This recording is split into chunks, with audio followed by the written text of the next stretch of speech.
setiap Rabu jam 8 malam hanya di Nusantara TV.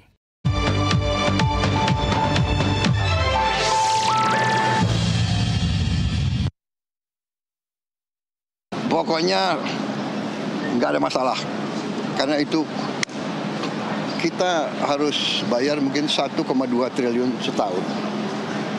Tapi manfaatnya mengurangi macet, mengurangi polusi, mempercepat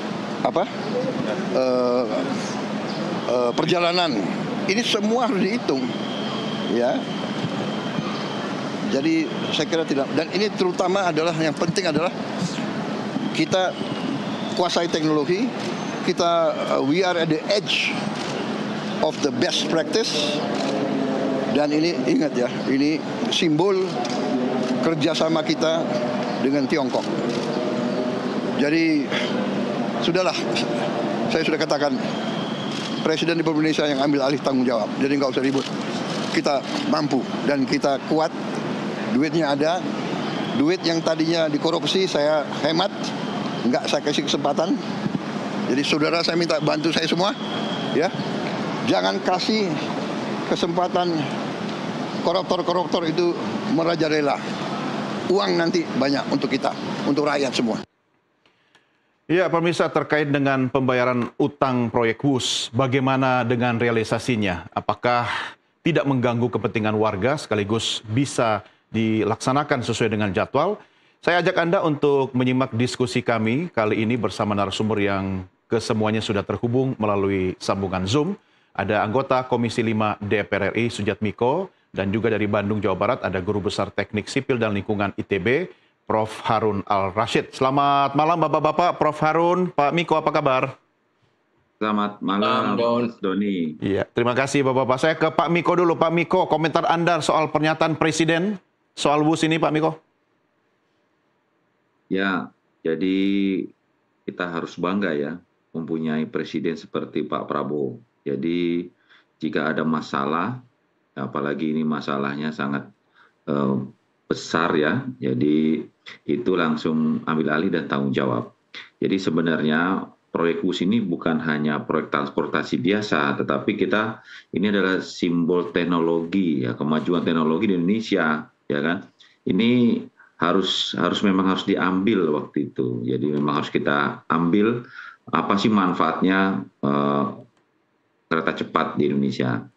Jadi saya rasa kita juga harus tahu bahwa ini adalah proyek strategis nasional yang harus kita mulai, ya kan, dan harus bisa dilaksanakan di Indonesia. Dan ini sudah cita-cita, sama seperti proyek MRT ya. Proyek MRT juga, bahkan kalau MRT dibiayai murni oleh pemerintah, oleh APBN. Apalagi ini kan B2B. Jadi saya rasa ini sangat baik. Jadi pemerintah dalam hal ini Pak Presiden mengambil alih, ya nanti sumber dananya dari mana kita tunggu nanti kebijakan dari Pak Presiden seperti itu. Ya, artinya Anda setuju dan mendukung Presiden termasuk konsekuensinya pada anggaran atau APBN kita, Pak Miko?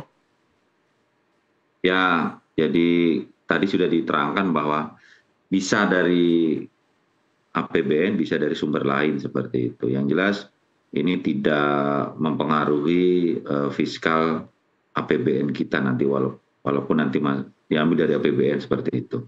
Baik, saya ke Prof. Harun. Prof. Harun, apa komentar Anda, Prof? Ya, saya pikir ini kan bukan pengalaman baru ya, mendanai pembangunan infrastruktur, khususnya perkeretaapian. Kecuali memang ini ada barang baru ya, kita sebut B2B yang notabene payungnya barangkali ya perlu kita perbaiki. Jangan sampai ini berulang. Saya sih ingin menganalogikan ya ketika kita memang sudah punya rel ya yang biasa-biasa saja. Nah ini pun hubungan antara pemerintah dengan sebutlah ya operator yang ditugaskan ya mengoperasikan rel ini masih banyaklah hal-hal yang perlu diluruskan ya, terutama tentang pendanaan pemeliharaan relnya. Jadi ketika ini kita membangun baru dari nol, lalu nanti ada beban-beban pemeliharaan, saya kira ini saatnya kita memperbaiki tata kelola ya, relasi antara pemerintah dan badan usaha milik negara. Karena sudah ada undang-undangnya tentang perkeretaapian.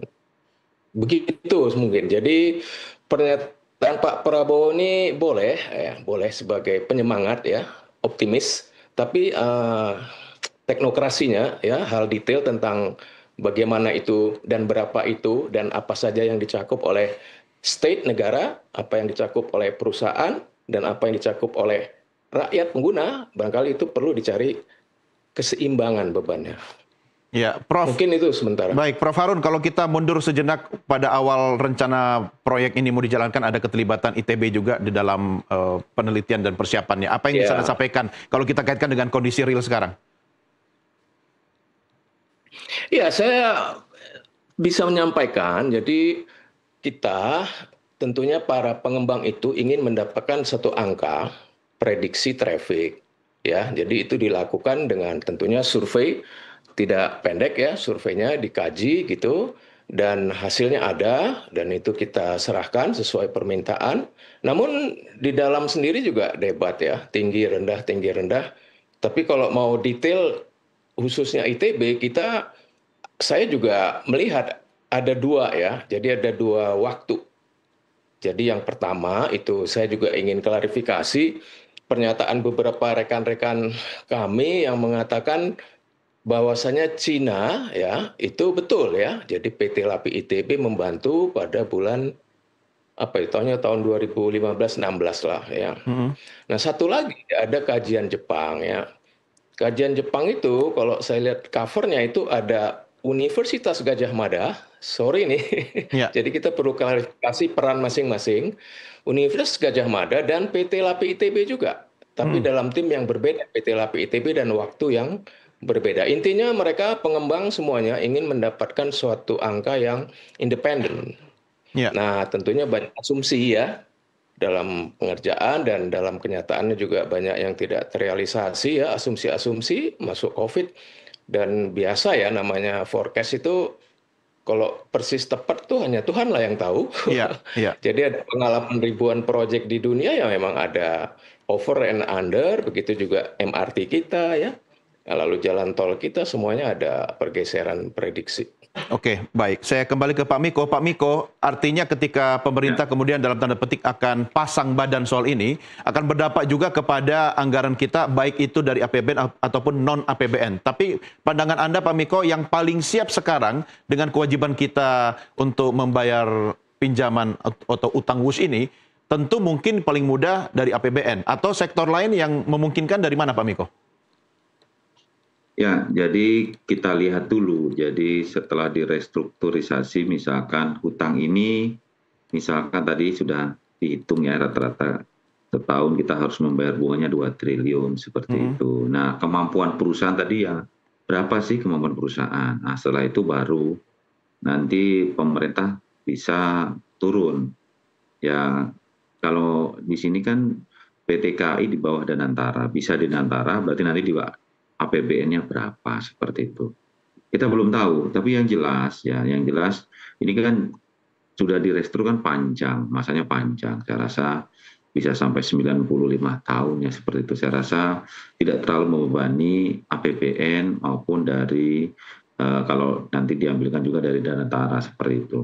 Tapi yang terpenting sebenarnya, jadi kalau saya lihat bukan dilihat juga dari traffic sebenarnya. Jadi harusnya kita lihat juga dari manfaat sosial dan juga nanti juga harusnya dilihat dari kalau di daerah itu berkembang TOD misalkan seperti itu, apa bisa juga nanti dari PHK CIC itu ada kerjasama dengan daerah kawasan pembukaan kawasan baru, itu juga bisa jadi nilai tambah nantinya seperti itu, Mas Doni. Ya, Pak Miko, kalau memang sejak awal kita lihat dari perspektif ini investasi sosial, ini adalah sarana dasar masyarakat di bidang transportasi cepat misalnya, kenapa memang tidak sejak awal ini ya G2G aja, Pak? Ya, sebenarnya ini kan baru ya, karena proyek baru, B2B, perjanjian B2B yang nilainya besar ya baru ini. Selama ini ya G2G, ya kan seperti itu. Seperti MRT, terus juga kereta komuter itu semuanya G2G seperti itu. Ini memang baru seperti ini juga buat pelajaran buat kita semuanya bahwa walaupun untuk B2B nanti jika ya kan, karena yang turunkan ini BUMN kita, bukan swasta murni seperti itu ya. Ya. Jadi itu pertimbangannya seperti itu. Jadi ya memang ini sesuatu yang baru dan dimulai, mudah-mudahan ini jadi pembelajaran kita ke depan seperti itu. Artinya kalaupun nanti diambilkan dari keuntungan atau dividen Danantara untuk membantu pembayaran cicilannya, artinya keuntungan bagi negara itu semakin berkurang lewat Danantara begitu, karena sebagian dialokasikan untuk membayar utang kita. Ya, jadi kalau ya namanya juga mengambilkan, jadi keuntungan Danantaranya pasti berkurang, tapi mungkin dari aspek yang lain kita bisa lihat ya, jadi kita tahu subsidi BBM kita jadi mungkin berturun ya kan, ya karena kita tahu sendiri orang, mungkin Pak Doni pun kalau liburan kadang tiap bulan ke Bandung seperti itu, harusnya pakai BBM kan akhirnya tidak seperti itu, dan juga aspek yang lain ya kan, ya seperti itu sih. Jadi itu aspek-aspek itu yang harusnya bisa kita pertimbangkan, dan akhirnya ya negara harusnya hadir nantinya seperti itu. Oke, Pak Miko, secara pribadi Anda melihat sebenarnya statement Presiden untuk pasang badan ini lebih ke statement politis atau memang sudah memperhitungkan aspek ekonomi dan sebagainya, Pak? Jadi saya lihat memang Pak Presiden ini, tadi saya bilang kita harus bangga punya presiden seperti ini. Kalau ada permasalahan dengan negara lain ya seperti itu, presiden dalam hari ini pemerintah tidak hadir, akhirnya negara lain tidak percaya, negara lain tidak mau berinvestasi lagi di Indonesia seperti itu, ya kan? Sebenarnya ini waktu itu memang ada banyak stasiun yang tidak dibuka, contoh kayak di daerah sebelum Gede Bage itu ya, seperti itu. Banyak daerah-daerah Kerawang juga belum dibuka, belum maksimal stasiunnya seperti itu. Jadi sebenarnya trafficnya ini sebenarnya belum optimal seperti itu.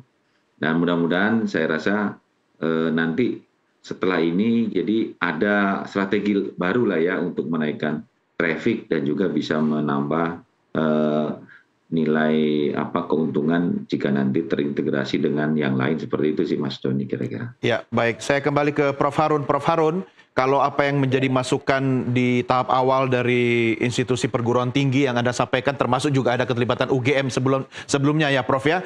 Artinya itu kan semua dari perspektif akademisnya, kemudian sosialnya mungkin. Apakah juga lebih jauh masuk kepada soal pertimbangan bisnis dan ekonomisnya, Pak? Tadi saya sudah sampaikan kalau ITB walaupun ada 2 keterlibatan, kita hanya ditugaskan untuk mendudukkan angka traffic. Dan ini tentu banyak pertanyaan skop lain yang kami tidak terlibat gitu. Jadi seperti itu. Tapi kembali ke isu pokok kita pada malam hari ini, saya menghitung ya real existing kita menurut Direktorat Jenderal Kekayaan Negara itu 250 triliun. Barang milik negara yang dimiliki oleh pemerintah. Kereta api cepat ini nanti kalau selesai masanya tentu, nah pertanyaannya dikembalikan kepada siapa ya, Danantara atau Direktorat Jenderal Kekayaan Negara.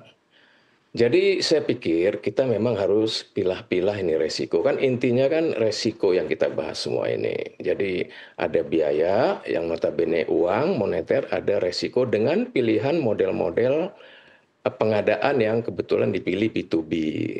Saya terus terang melihat ya kalau tidak dikembalikan ke standar kebiasaan Word ya, best practice ya dalam pengembangan perkeretaapian cepat ini, kita akan berulang menghadapi masalah ini. Sehingga saya kira relasi antara pemerintah dengan BUMN, khususnya dalam ini yang dominan adalah PT KA, kita harus perbaiki. Terutama kita mengetahui dia sebagai agent ya, semuanya persoalan yang terjadi di LRT Palembang, LRT Jabodebek, yang terakhir ya kita tugaskan ya, PT KA. PT KA ini memang sebagai the last resort operator, tapi mereka juga harus diberi margin gitu kalau ditugaskan. Jangan katakan didorong ke jurang kan seperti itu.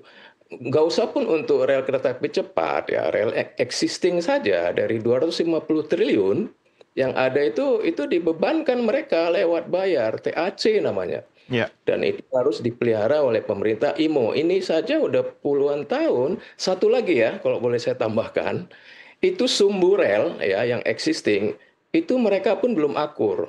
Antara 6 meter atau 12 meter dari sumbu itu pemilikan negara. Jadi saya pikir Pak Prabowo, oke, kita beresin kereta api cepat, namun kereta api yang lama pun ini moral hazardnya juga masih terus, dan saya sih mengusulkan harus ada wasit di antara pemerintah dengan perusahaan. Di mana-mana itu ada, jadi ada dispute, ya nanti wasitnya ya.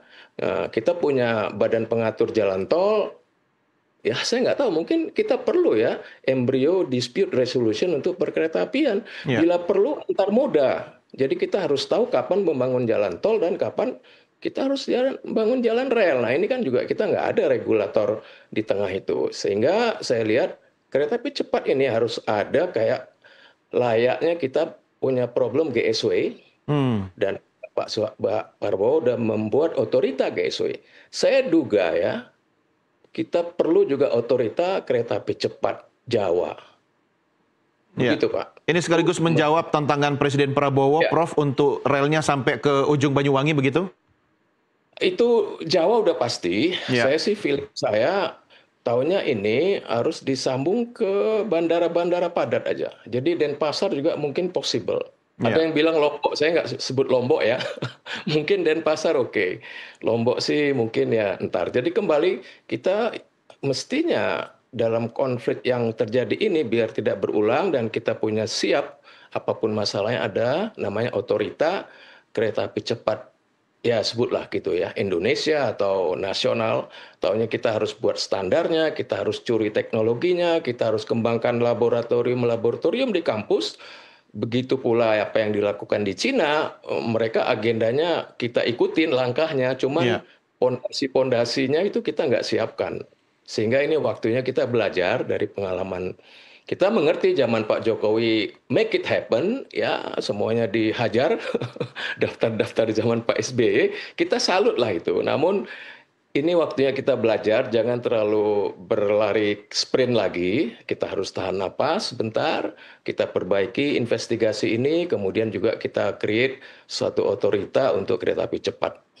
Oke, Pak Miko, kalau misalnya kita bicara tentang restrukturisasi utang WUSH ini, kira-kira kalau ada peluang kita mengganti, memperbaiki skema kerjasama, Anda mungkin ada masukan yang bisa memberikan nafas bagi pemerintah, tetapi kemudian tidak mengurangi manfaat kereta WUSH ini, Pak? Ya, jadi kalau kita lihat kan ini sebenarnya yang dibiayai oleh CDB ya. Jadi kan yang ini kan hampir 75% ya. Jadi 75% kita pinjam ke China Bank Development ini kan sekitar 75%. Indonesia sendiri dalam hal ini adalah 60% dan Tiongkoknya sendiri ini 40% seperti itu. Nah kita lihat ini dari operasional dulu berapa ya kan, setiap bulannya apa yang bisa diefisiensikan ya kan. Saya sendiri juga termasuk yang paling sering naik MRT ya jika ke Bandung, atau kita juga kunjungan kerja ke Bandung tuh naik kereta cepat ini, naik bus ini ya. Jadi memang sangat bagus ya. Nah kita lihat baru kita nanti bisa putuskan seperti itu.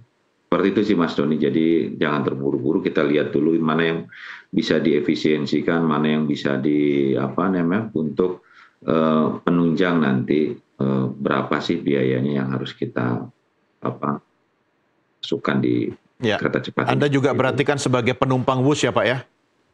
Ya betul. Jadi gimana testimoninya naik WUSH berkali-kali ke Bandung Pak?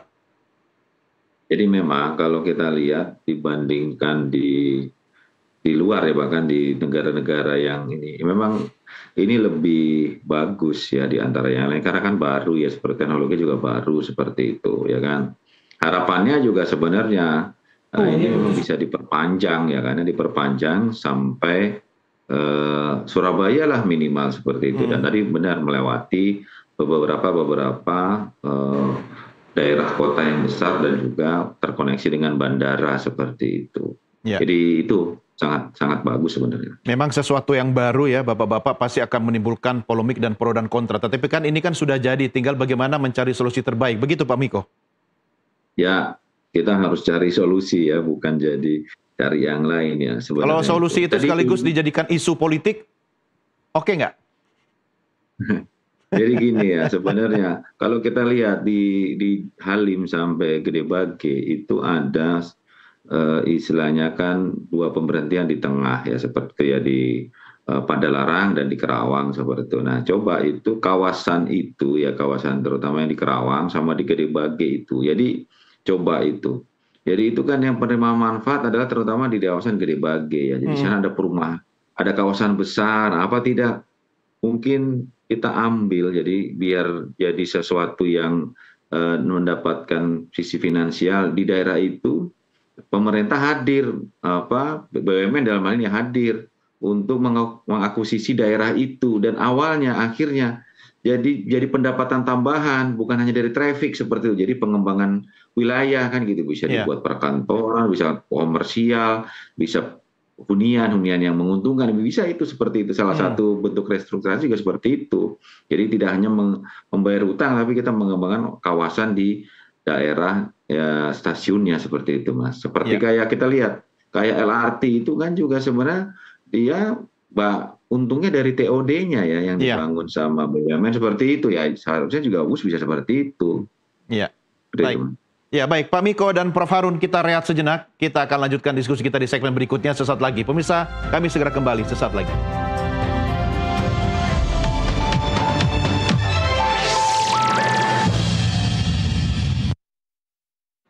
Pemirsa, Ketua DPR mendorong pemerintah berdiskusi dengan DPR untuk membahas utang proyek kereta cepat WUSH yang mencapai 116 triliun rupiah. Pembahasan dilakukan untuk menghindari kerugian negara yang semakin besar. Bagaimana secara teknis dan bagaimana kondisi keuangan dulu dan saat ini. Kembali WUSH nanti akan dibahas di komisi terkait dengan pemerintah. Ya, kita akan kaji bersama bagaimana secara teknis di pemerintah seperti apa, kemudian bagaimana sikap pemerintah, bagaimana situasi keuangan dulu dan sekarang. Yaitu sama-sama dengan pemerintah kita harus sampaikan apa yang akan terjadi dan sikap pemerintah sekarang akan diapakan supaya jangan sampai terjadi kerugian negara yang berlarut-larut. Kita lanjutkan diskusi kita. Saya kembali ke Pak Miko dulu terkait dengan pernyataan Ketua DPR tadi. Ini kan sebenarnya DPR membuka ruang diskusi dan dialog dengan pemerintah. Tapi Pak Miko, dari aspek yang sedikit berbeda, apakah ini akan selalu dijadikan komoditas politik sampai 2029 soal kereta cepat ini? Perspektif Anda seperti apa, Pak? Ya, saya rasa nggak semuanya dimasukkan ke situ ya. Jadi yang jelas kita lihat dari sisi manfaat ya. Jadi memang angkutan publik di mana-mana yang kita tahu itu memang disubsidi. Sama komuter ya, kereta komuter yang kita di Jabodetabek itu kan juga disubsidi. Ada lagi kereta yang ke Jogja itu ekonomi itu tetap ada seperti itu. Saya rasa memang segala sesuatu yang menyangkut kepentingan publik ya memang pemerintah harus hadir seperti itu. Saya rasa seperti itu, Mas Tony. Ya, Pak Miko jawabannya hati-hati sekali. Ini kan sebenarnya bisa ngeri-ngeri sedap juga nih Pak Miko. Kalau misalnya dijadikan bargaining politik dengan partainya Mbak Puan misalnya gitu, boleh lah Pak. Apa sih yang sekarang lagi rame di gedung parlemennya Pak Miko ini? Ya enggak, jadi semuanya ya, kita nggak bisa berbicara seperti itu, tapi semuanya ya. Jadi kita tahu, jadi memang pemerintahan Pak Prabowo ini memang efisiensinya memang tepat sasaran ya, kita tahu ya. Jadi semua yang dilakukan seperti itu memang tepat sasaran. Saya rasa enggak lah. Jadi saya rasa yang dilakukan Pak Prabowo ini udah bagus. Jadi kita pun yang ada di parlemen ini happy aja. Jadi kita juga tidak ada, saya rasa tidak ada yang dibilang Mas Doni, tidak ada. Jadi apalagi hampir semua fraksi itu mendukung seperti itu, dan dari partai PDIP pun sendiri tidak pernah mengatakan dia oposisi, tapi dia adalah penyeimbang seperti itu sih Mas. Jadi saya rasa nggak ada tentang itu. Terima kasih. Oke, baik. Saya kembali ke Prof Harun. Prof Harun, kalau misalnya kita geser ke soal skema PSO, Public Service Obligation ini, Anda punya pendapat seperti apa nih, Pak? Begini ya, Doni, saya pikir rumusannya nggak ada yang berbeda kecuali B2B kan itu ya. Oke. Jadi kalau kita mau bahas kelanjutan B2B lagi, saya akan mempertanyakan gitu dengan problem kita sekarang. Marilah kita kembali ke aturan yang sudah ada kan gitu. Kita punya PPP, KPBU ya, kerjasama pemerintah badan usaha. Saya kira prosedur ya, standar-standarnya udah canggih ya.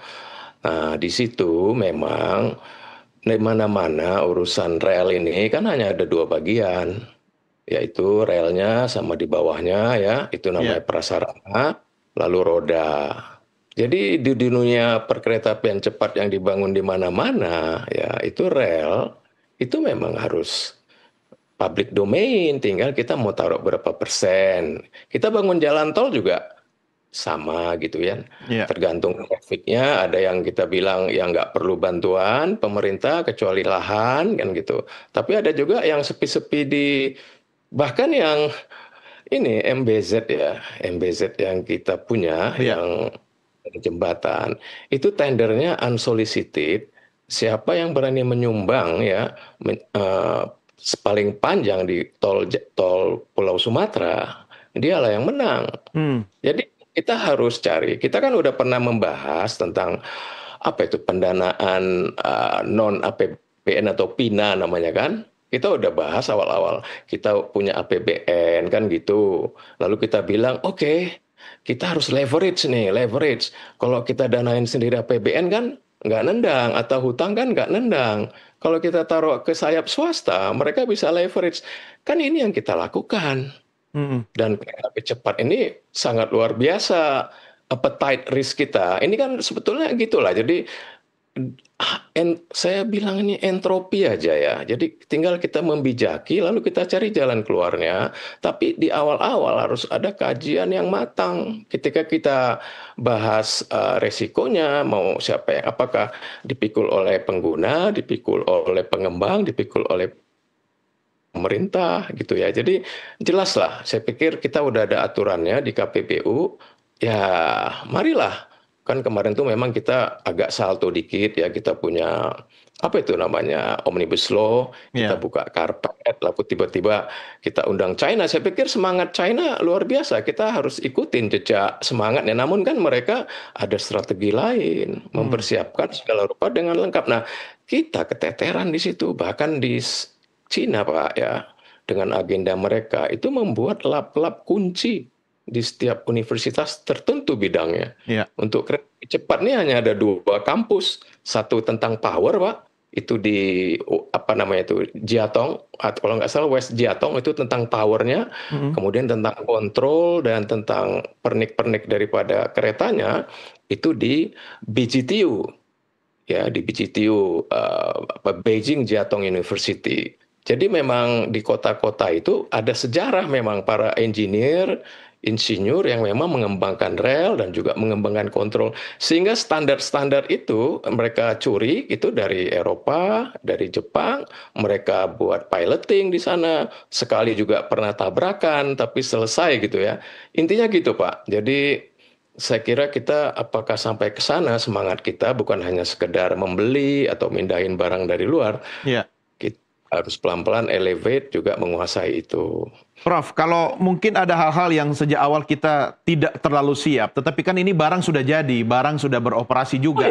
Ya, apa yang mungkin bisa kita sambil jalan, sambil dibenerin, sambil diperbaiki, tetapi kan tetap beban pembayaran utang ini terus gitu loh Pak, Prof.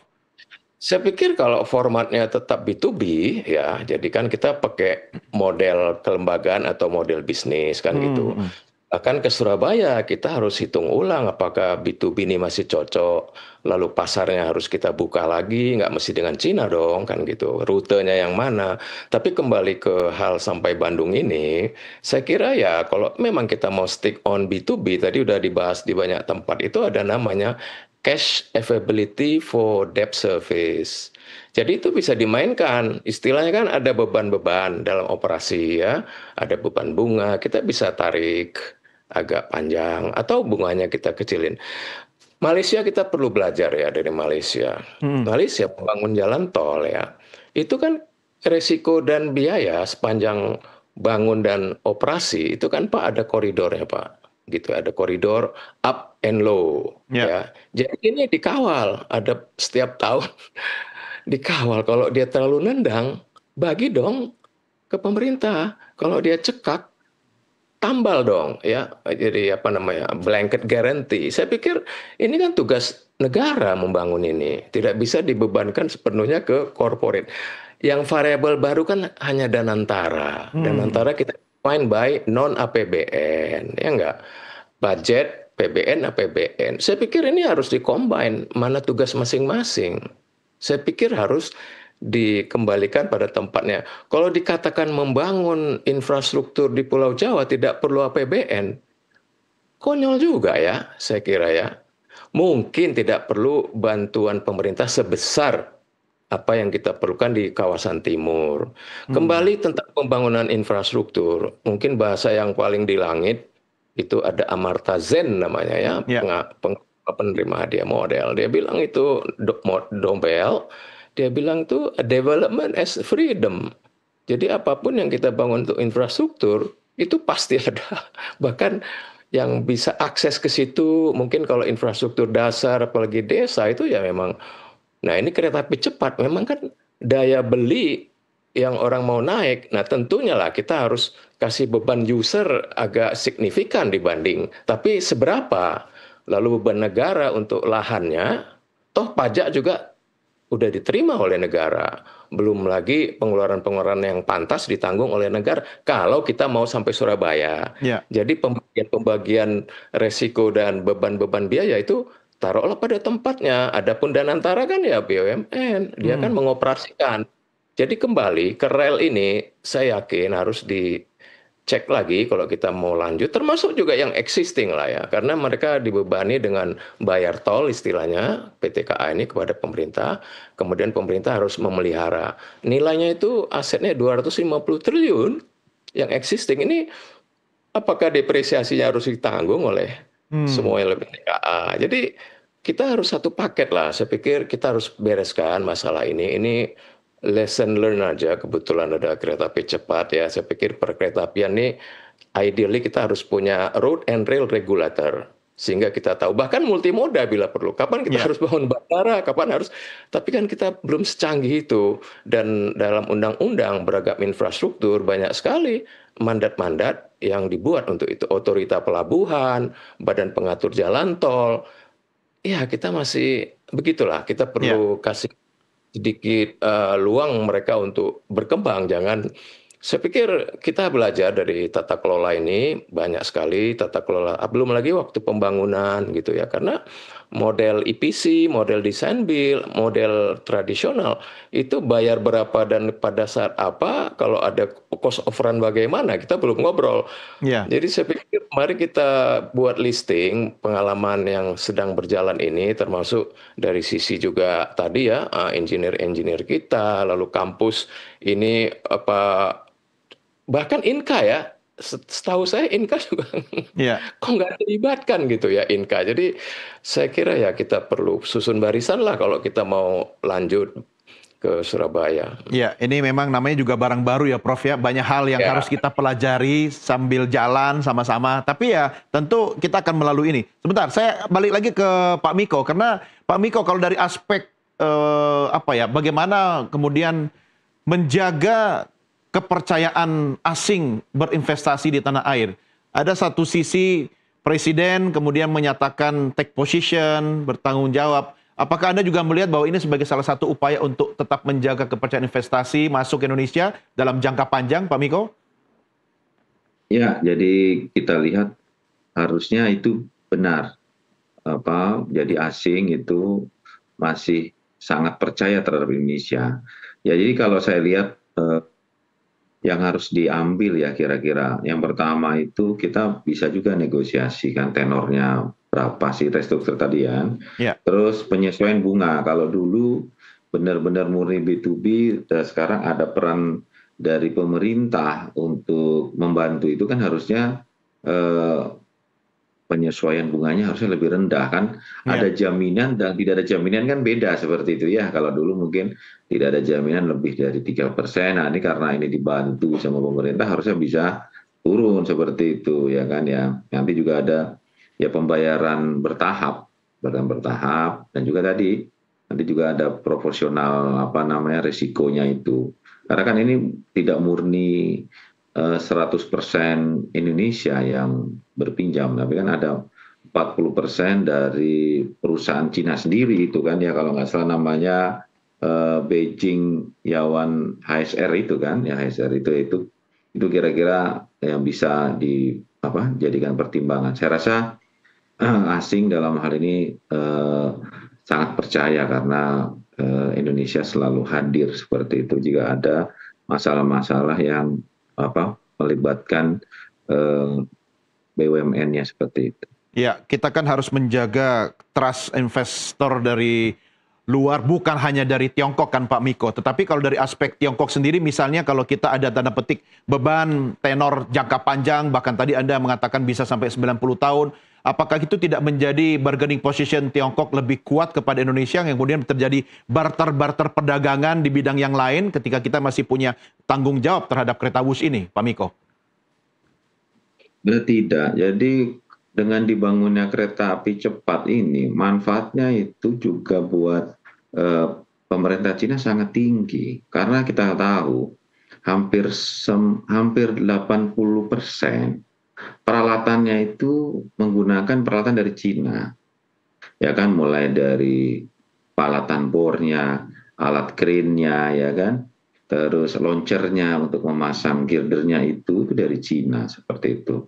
Bahkan banyak engineer mereka pun konstruksinya masuk di Indonesia mau kerja itu. Jadi sebenarnya itu menggerakkan ekonominya Cina juga waktu itu. Jadi saya rasa dengan perpanjangan tenor dan inian bunga itu nggak ada bargaining yang lain. Saya rasa cukup di sini aja seperti itu. Itu udah cukup karena pemerintah Cina dalam hal ini juga sangat terbantu kemarin. Jadi kan ini di masa COVID ini juga pelaksanaan proyeknya itu kan juga di pertengahan itu di masa COVID. Jadi saya rasa cukuplah, tidak ada kesayap-sayap lagi perjanjian dengan Cina yang lainnya, seperti itu Mas Doni kira-kira. Ya. Pak Miko, kalau ini kemudian diperpanjang sampai ke Surabaya atau bahkan ke Banyuwangi, apakah Anda tetap setuju dengan skema dan pola kerjasama yang sama dengan Tiongkok atau membuka peluang negara lain, Arab Saudi misalnya?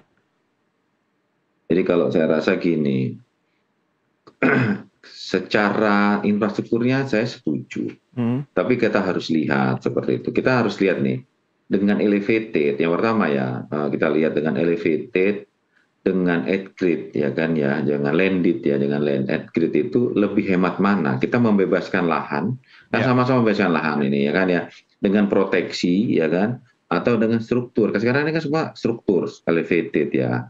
Itu makanya kemarin ada istilah saya nggak tahu kata di Arab Saudi dengan 150 triliun itu biayanya cuma bisa sampai 1000 kilo kan gitu. Di sini cuma 150 kilo itu juga kapan ya kan berapa. Emang saya pun pernah naik kereta itu di Arab Saudi, tapi memang banyak kan di tanah dia itu. Jadi at-grade, jadi memang murah biayanya seperti itu, tidak struktur seperti Indonesia. Apalagi di sini kemarin banyak tunnelnya, hampir 9 ya, 9 tunnel seperti itu. Yang jelas kalau saya rasa kita nggak usah terburu-buru harus seperti apa kalau mau disambung sampai Surabaya. Yang jelas harus benar-benar dikomparasi benar-benar nih ya kan, di beauty contest ya seperti itu ya kan, dengan teknologi.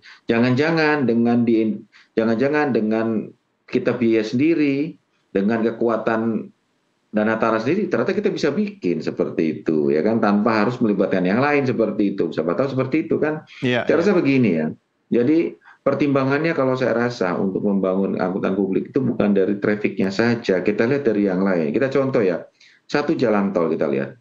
Waktu itu BSD daerah kawasan BSD itu dulu tidak semaju sekarang, tapi dia bangun jalan tol, dia hibahkan jalan tol itu, akhirnya sekarang kawasannya maju. Nah itu kalau kita contoh itu kalau BSD-nya itu pemerintah Indonesia atau BUMN Indonesia yang membuat seperti itu kan bukan dari traffic lagi, keuntungannya dari yang lain. Ya. Kita lihat penghasilan dari WUS ini bukan dari traffic, ada dari iklan, yang belum dari kawasan, pengembangan kawasan. Mungkin itu juga bisa jadi pertimbangan yang akhirnya keuntungan sosial juga kan banyak.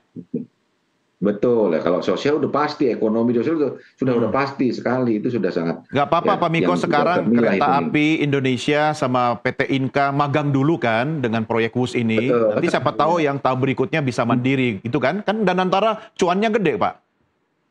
Ya, saya rasa begitu. Kita lihat ya, kita lihat dulu, kita tahun 2008 itu kita lihat kereta api di Indonesia seperti apa. Ya berubah itu mulai dari tahun 2005, sangat berubah. Ya kan dalam waktu 7 tahun berubah. Dulu mungkin Mas Doni naik kereta nggak mau. Kereta Tapi api dulu kereta kandang ayam Pak. Seperti itu.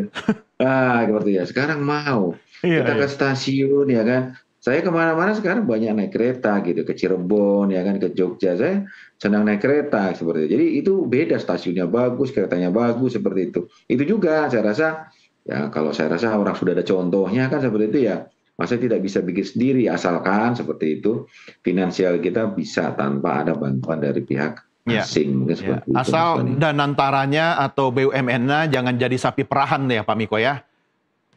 Ya saya rasa enggak lah. Jadi mereka kan sebenarnya gini, kalau di luar negeri sebenarnya BUMN ini adalah salah satu tambahan tambahan devisa. Fiskal buat negara itu adalah BUMN. Kenapa dibentuk BUMN? Karena proyek itu supaya bisa efisien. Nah, efisiennya bisa jadi untung seperti itu. Harusnya BUMN di Indonesia adalah menyuplai banyak untuk APBN seperti itu. Seperti itu kira-kira Mas Doni. Oke, baik. Saya kembali ke Prof. Harun. Prof. Harun, kalau bicara soal sampai Surabaya, sampai Banyuwangi, apakah kalau ada perbedaan teknologi dan negara investor lainnya itu bisa memengaruhi soal pelayanan dan kualitas dari aspek sipilnya, mungkin teknologinya bagaimana, Prof?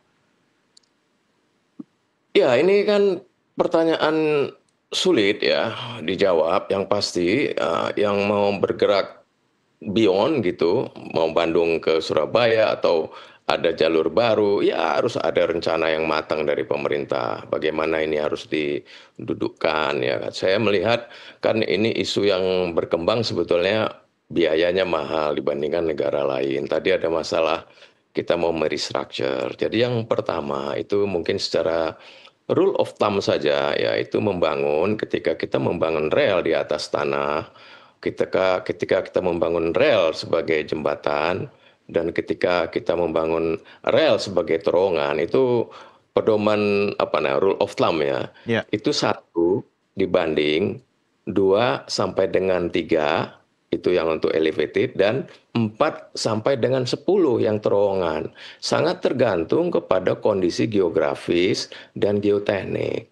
Jadi angka-angka yang ada itu silahkan dikulitin ya, nanti akan terlihat apa yang menyumbang apa gitu. Yang pasti apa-apa rel yang kita bangun sekarang di Indonesia, kita perlu belajar juga. Ternyata kita membangun LRT Jabodebek, kita membangun LRT Jakarta itu kalau hitung per kilometer lebih mahal dari kereta api cepat gitu loh. Jadi nggak usah jauh-jauh ngelihatnya. Lebih mahal pembebasan lahannya, Prof. Ganti rugi tanah. Di dalam, nah yang kedua tadi istilahnya biar survive nih ya, biar survive konsorsium kita. Tadi truf yang tadi kan udah dibahas semuanya, truf tenor, truf cash ya, availability for debt service ya. Saya kira perlu dipertimbangkan kalau nanti ada simulasi oleh tim accounting gitu ya tentunya. Itu ya kita kan punya 60 ya. Kalau dominan kan ya boleh dong, ya terserah mau 55, 51 tuh jangan mundur lagi gitu ya. Kalau ya, jadi intinya affordability test tentang apa saja lah, pada saat apa saja ini harus betul-betul dilakukan terhadap kocek pemerintah, terhadap kocek Danantara, terhadap kemampuan masyarakat, termasuk juga investor ya, gitu. Apapun kan investor boleh, ya kita harus buka lah, semangat undang-undang perkeretaapian kita kan membuka ya kompetisi. Saya heran misalnya Jakarta Bandung dengan adanya kereta api cepat kita ini banyak yang komplain ini kok parayangannya jadi berkurang, parayangan juga makin mahal. Saya kira kenapa ya kita permudah misalnya City Trans gitu ya, atau yang jago-jago travel antar Bandung Jakarta itu kasih waktu dia ngelola kereta api, gimana Ya. kita antar, ada benchmark kita, jangan PT Kereta Api saja di waktu-waktu kosong sendiri bisa diakses dong siapa saja. Itu yang kita sebut di undang-undang multi operator. Ya. Tapi kita berani melakukan itu sampai sekarang. Jadi di ruas-ruas gemuk mestinya kita kompetisikan roda itu. Ya. Jadi itu kan memang punya pemerintah, termasuk juga kereta api cepat. Jadi apapun nanti kembali ke negara. Lalu negara memberi apa modalnya, apa tidak ada. Kalau jalan tol dia memberi lahan gitu ya. Ya. Kita harus dudukkan kembali lah, modelnya bukan baru. Bahkan Pemda-Pemda yang udah memiliki rel seperti DKI ini bingung dia mau nyontoh model nasional kok bermasalah. Nah, kita perlu timbang-timbang juga lah. DKI udah punya MRT, mereka juga punya persoalan PT MRT dengan Dinas Perhubungan. Baik. Baik, Prof. Harun dan Pak Miko, kita rehat sejenak. Kita ada satu sisa segmen terakhir, tapi kita lanjutkan di segmen berikutnya. Kami segera kembali. Pemirsa jangan kemana-mana.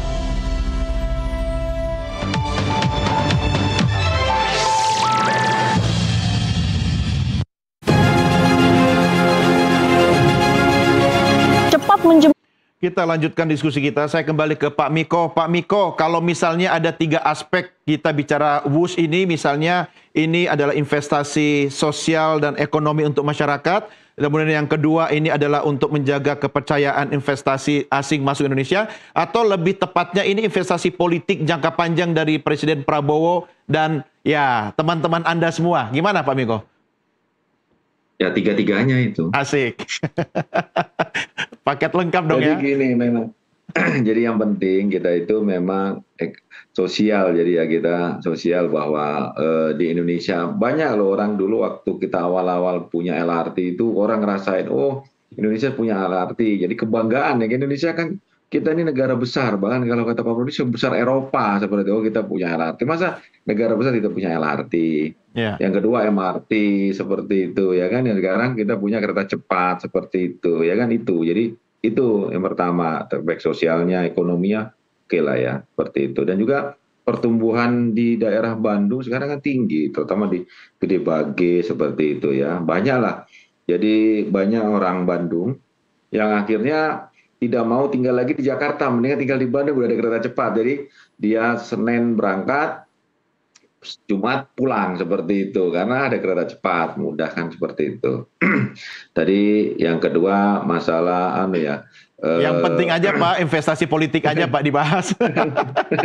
Jadi ya gini, jadi semuanya ya, semua itu pasti ada dampaknya. Kita tahu semua pemerintah pasti punya legitimasi sendiri nantinya. Akhirnya seperti itu. Ya ini salah satu daripada legitimasi dari pemerintah ini, selain dari ketahanan pangan dan lain-lain. Dan kita nggak bisa meninggalkan infrastruktur seperti itu, karena itu jalan menuju ketahanan pangan semuanya itu ya infrastruktur seperti itu, Mas. Kira-kira itulah seperti itu. Jadi intinya kita harus dukung.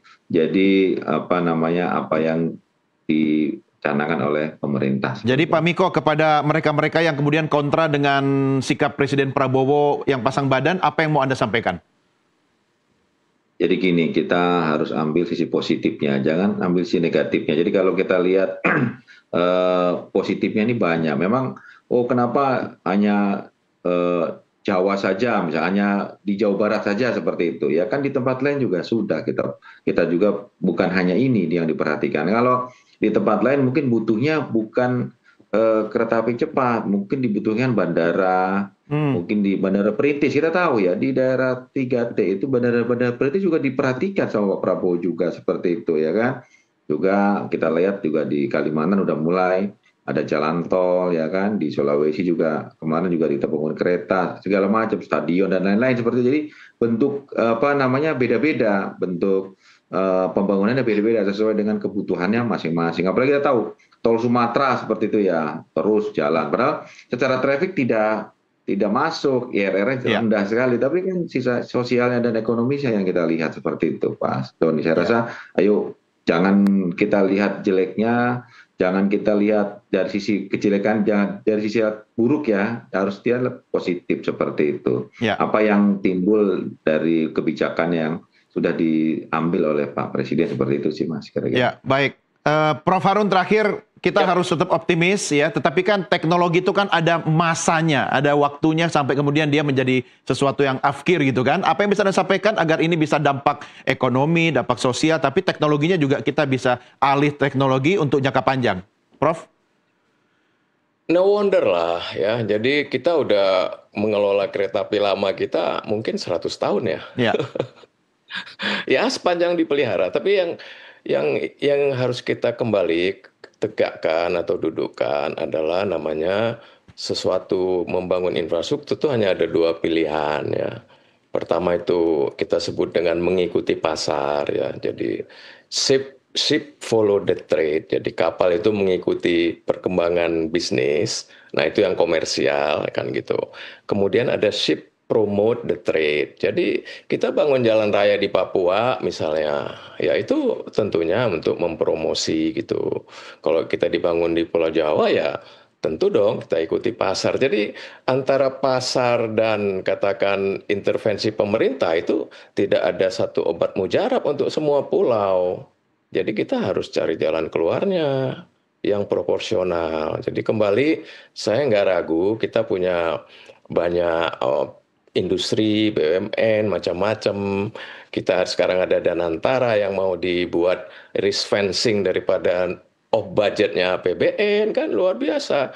Tapi marilah setiap pembangunan rupiah itu harus bisa kita nikmati oleh anak cucu kita nanti, jangan menjadi beban. Kemudian resiko, nah itu memang harus diprediksi. Jadi kalau bicara tadi tentang demand, lalu risk, overrun, itu memang di dunia, saya baca buku ya, itu ada ribuan di review oleh yang iseng meneliti bagaimana perjalanan mega-mega project yang dibilang harus dapat manfaat, dapat ini, cost overrun, segala rupa.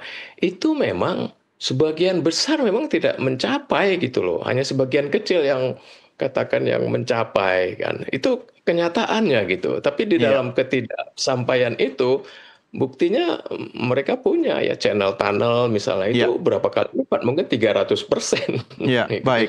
Tapi ada kebanggaan. Tapi ya teknologi itu yang mestinya kita curi seperti apa yang ditiru oleh Cina ketika mulai dari nol mereka. Jadi ini saya berharap ada semacam kembali, ini jangan anggap remeh, ini bisa meledak lagi kalaupun Pak Prabowo udah pasang badan. Saya sih mengusulkan harus ada selayaknya kita buat otorita giant seawall. Rasanya ini kita harus buat otorita kereta api cepat. Biar duduk governance, tata kelolanya duduk, tidak ada jendela-jendela bolong, lompat. Ya, baik. Itu Pak Jatmiko didengerin idenya Prof. Harun tuh. Siapa tahu perlu otoritas khusus.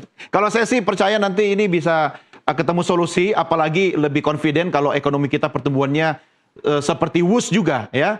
WUS ekonomi kita bisa 8% pertumbuhannya, pasti selesai masalah WUS juga ya. Amin. Baik, terima kasih Bapak-bapak. Prof. Harun terima kasih, Pak Miko terima kasih. Selamat malam, Pak. Terima kasih, Mas Doni. Baik, pemirsa, inilah akhir diskusi kita malam ini. Jangan beranjak dulu, kami masih akan kembali dengan beragam berita lainnya. Tetap bersama kami.